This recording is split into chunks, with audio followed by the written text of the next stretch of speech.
Set in a small town, acclaimed children's author Wendelin Van Draanen Swear to Howdy, 2003, a novel for late middle grade to early high school readers, follows the seemingly harmless adventures of two young teen boys, whose low-stakes troublemaking harkens back to American classics like Mark Twain's Tom Sawyer. However, in the midst of their fun, Van Draanen reveals the darker and more dangerous truths behind the life of one of the boys. When one of the pranks goes terribly awry, each of the boys must decide what takes precedence, the secret keeping that undergirds their friendship, taking moral responsibility for wrongdoing, or protecting a friend even at the cost of losing his trust. When 13-year-old Russell Cooper's family moves to a small town in the summer, he is worried that he won't be able to find anyone to hang out with. Russell is shy and nervous about meeting new people.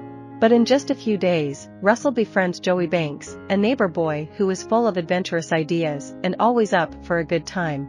Even though Joey isn't always the best influence on Russell, the two quickly become best friends. Russell and Joey spend their summer days making the most of the town. They relax at a nearby pond, where Joey cracks Russell up by farting under the water, and promptly gets his private parts bitten by a crappie, a small fish. They chase and catch frogs, eventually finding one so big they name it Tank. And they love annoying their older sisters, Sissy and Amanda Jane, pulling pranks on them in order to get back at the girls for their bossiness. One time, Russell and Joey put Tank into Amanda's dresser, making her scream when she discovers it. In another bit of revenge, they decide to spike the girls' drinks with bugs while they are at a baseball game, not realizing in their zeal that they are actually putting bugs into the drinks of everyone at the stadium. Russell loves that Joey pushes him out of his comfort zone, and he feels special when Joey swears him to secrecy every time they do something that could get them into trouble. Joey seems to really be scared of getting caught but turns the secret keeping into a kind of game. Whenever they have one of their adventures, the boys pound knuckles hard enough to draw blood, making a blood brother pact, and swear to Howdy not to tell a soul what's happened. By that fall, the adventures escalate into questionable territory. When Joey's father tells the boys he'll give them $1 for every squirrel in the Banks' yard they shoot with the rifle Joey gets for his birthday, they do their best to kill as many as they can. But when Joey shoots something moving in the bushes, it turns out to be the family cat. Joey is horrified at the idea that his father will find out, and we soon learn why. All that secrecy and swearing to Howdy haven't just been for fun. Joey's father is a harsh, abusive man who beats his children for any perceived infraction. After Russell realizes the reality of Joey's home life, Joey swears his friend to Howdy, worried that if Russell tells the truth about what Joey's family is really like, Joey's father will retaliate even more viciously. The novel takes a sharp turn into tragedy. For Halloween, Joey and Russell decide to make Joey's sister Amanda Jane believe that the ghost of a cannibal has been hanging around the town's bridge waiting to eat any children who cross.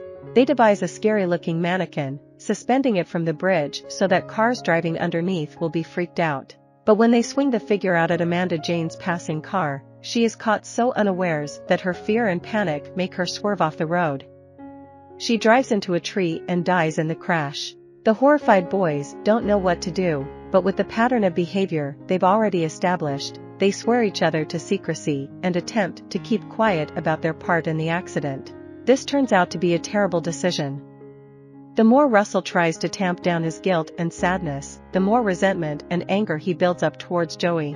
As he tries to figure out how to live with what he has done, Russell rethinks his whole friendship with Joey, deciding that their relationship was toxic from the beginning. Joey also has a very difficult time trying to keep the truth about what happened to Amanda Jane hidden. While his family does their best to deal with the loss, he gets drunk enough to throw up in an attempt to make himself feel better. After several days, Russell goes to see Joey in order to convince him that keeping this secret is the wrong decision. Russell is there just in time. He walks in as Joey has his rifle in his mouth and is about to try to kill himself.